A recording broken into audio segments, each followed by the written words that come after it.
All right, Elon. What is that supposed to mean? Go right into it. What is that? Or did you want to talk about the Yeah, SpaceX go one? space first, for sure. Okay. Oh, you didn't even have it as a tab. That's interesting. Yeah. What's going on here, Will? It was a really enjoyable experience. Just how the play-by-play and also learning about Can we get these some rockets. audio on here? At the base of the super heavy booster, I think we can see those wiggles now. So they had a bit of a delay, just like maybe a couple minutes, and then they had started the countdown again. Minus 40 seconds. That is a gate, a decision point. You can kind of see. Able to hold. Yeah. Just let It me was like listen. a crowd. Yeah, leave it for a second. It's Still be okay. able to lift off today. Yeah, on Falcon 9, it's a little bit different. Once we start propellant loading, we pretty much have to go at the targeted time. Otherwise, the propellants can warm up, and we may not have the performance for that particular mission profile. It's a little bit different on Starship. Folks, if I can interrupt. Yeah. It looks like they're clearing all the flags, and we're going to release at T-minus 40 seconds. That is amazing. The scale of that thing. Yeah.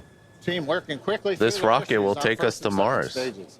It's crazy how far away everyone has to stand from it. They're so far away. That they've been doing and prepared them to evaluate this data quickly. I guess it must be Precautionary. if it does Yeah, explode or of course, something, yeah. the debris. Definitely. For those of you just joining, we have a brief hold at the T-minus 40-second mark.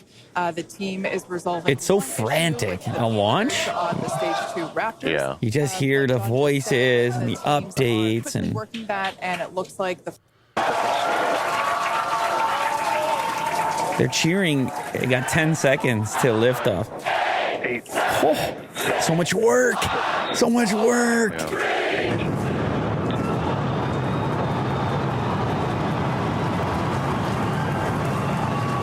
Good.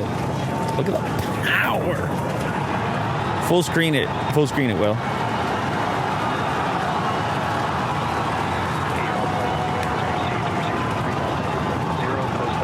Oh, baby. Oh, man. What a unit.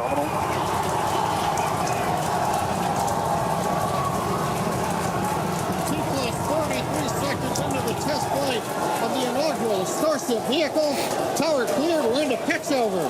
Propulsion reports first stage engines nominal.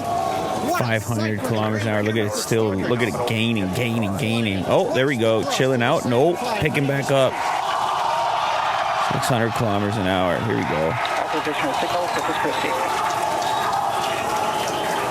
We're throttled down and throttled back up. 700. Going through the period of maximum aerodynamic pressure. This is a cool shot. You just see the thrusters. As the velocity increases, the density of the atmosphere is decreasing. Max Q. Lessening stress on the vehicle. The call out, max Q now. Getting close to, froze for a minute, then just climb like crazy speed. 1,000 kilometers an hour. Continuing to watch the first stage as we head downrange.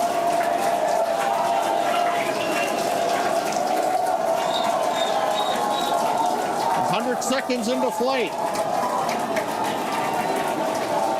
Our next major activity is going to be shutdown of the first stage.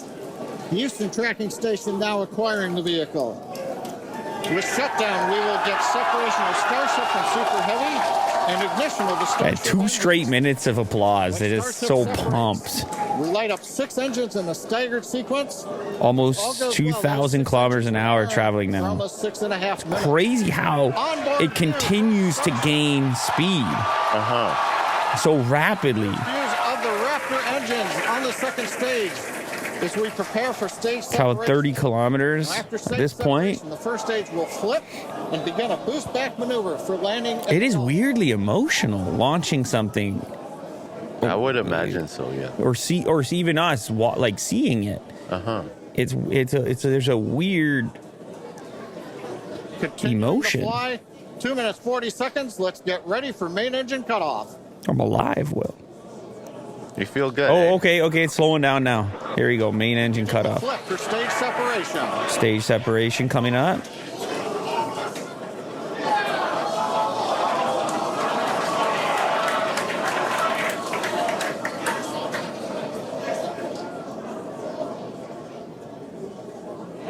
Rapidly decreasing speed. Totally different sound coming from the crowd in the back. So what's happening now is once it like levels, it's supposed to break off. As of right but now, it we didn't. are awaiting stage separation. Yeah, it did not. No Where stage Starship separation. should separate from the Super Heavy booster.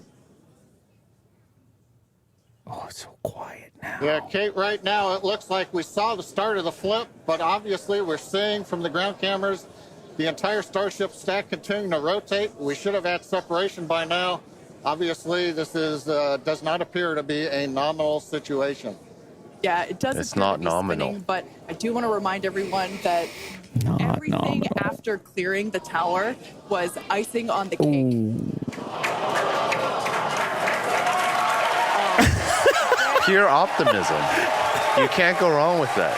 There, as you saw, as we promised, an exciting end to the Starship inaugural integrated test flight. It is odd. People in the chat say F. It is No, odd. it's a major win. They achieved liftoff. That was what they wanted to do. Right. Anything else was just No, bonus. it's just funny that they were frozen in their emotion as it sort of... Yeah, they were hoping it would correct itself. There's Elon. Live view there of our control center at Starbase, which we refer What do to you as think Star he's thinking? Command. Is he happy or is he not? I like his As jacket. we said before, obviously we wanted to make it all the way through, but to get this far, honestly, is amazing. He doesn't look satisfied. Well, if you're just joining us, Starship just experienced what we call a rapid unscheduled disassembly, or a RUD, during ascent. But now this was a development test. This is the first test flight of Starship, and the goal was to gather the data, and as we said, clear the pad and get ready to go again. So you never know exactly what's going to happen, but as we promised, excitement is guaranteed. And Starship gave us a rather spectacular end to what was truly an incredible test thus far. As we mentioned at the start of today's program, any and all the data that we collected during the test is going to help us with further development of Starship, and it's going to improve the vehicle's reliability as SpaceX seeks to make life multiplanetary. It's really worth noting that the flight path was designed to be over water and all the air and sea space. Along with that flight path and those surrounding areas were cleared in advance of the test. And of course, we're going to be coordinating with local authorities for the recovery operations. But honestly, what an exciting morning. Oh my gosh. We had a successful liftoff from Starbase, Texas at 8:28 a.m. Central Time. We cleared the tower, which honestly was our only hope. We cleared the tower, and all the data that we collected all the way through all those Raptor, those 33, although I think we saw that 3 Raptor engines were out. But we got all that data, and we got so far as to hoping to see the Starship, the second stage, separate from the first stage, the Super Heavy booster. And unfortunately, we didn't make that happen, but that's okay. It was the first integrated launch, and honestly, today was amazing. Absolutely incredible day. We made it through a number of those initial test objectives with getting booster ascent, getting all the way through the countdown, working some issues at the end. Like, really fantastic day. Got through the gate at T-minus 40 seconds on the second try. Everything released, the hold downs, the quick disconnect arms, everything moves out of the way. And then we got the vehicle off of the pad, through max Q, all the way up to stage separation, even starting into the prep for stage sep. And then, as we say, a lot of excitement. Yep. Honestly, my face has had a smile on it since liftoff, and now my face hurts. Now, since we don't have any insights on the cause of our rapid unscheduled disassembly at this point, we're going to end our webcast here.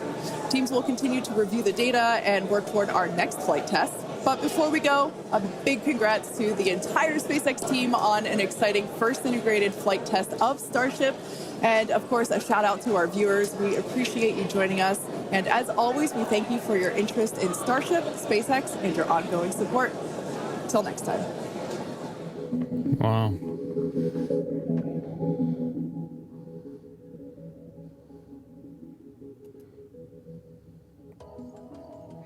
It's so wild, like the scale and scope of experiments, how you can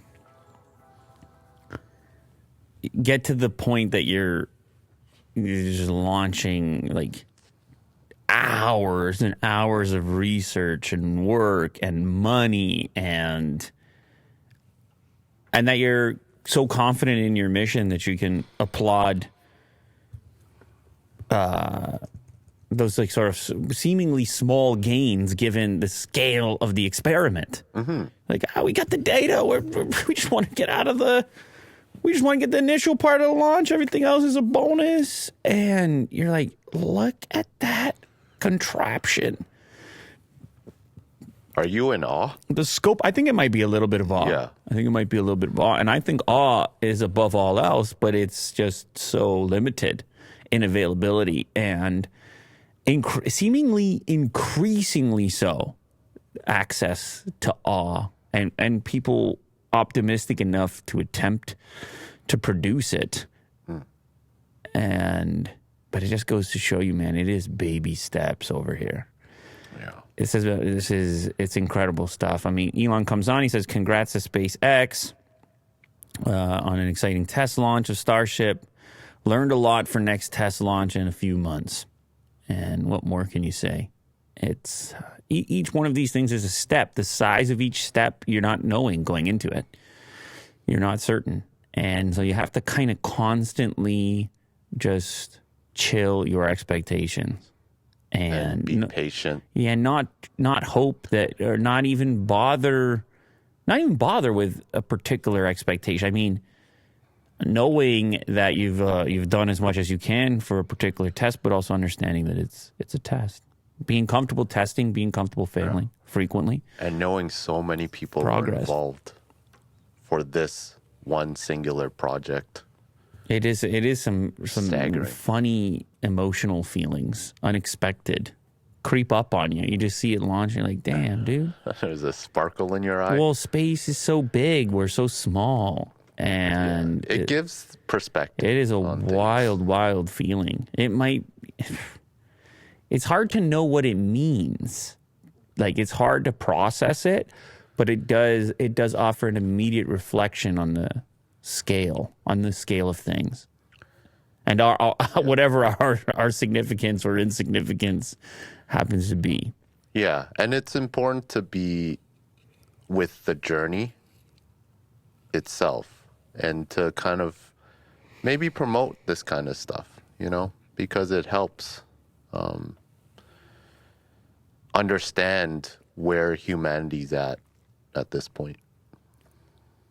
Somebody in the chat says, I want a spaceship-like thing that can fly out of Earth with ease, like we see in movies. This rocket nonsense doesn't feel cool to me at all. Yeah. Yeah, everybody wants to get to that stage, but unfortunately, the early parts are ugly, and the vast majority of people don't ever really have tremendous exposure to the ugly portion of the development. This is all on display for everybody to watch. It's so big, it's a rocket launch.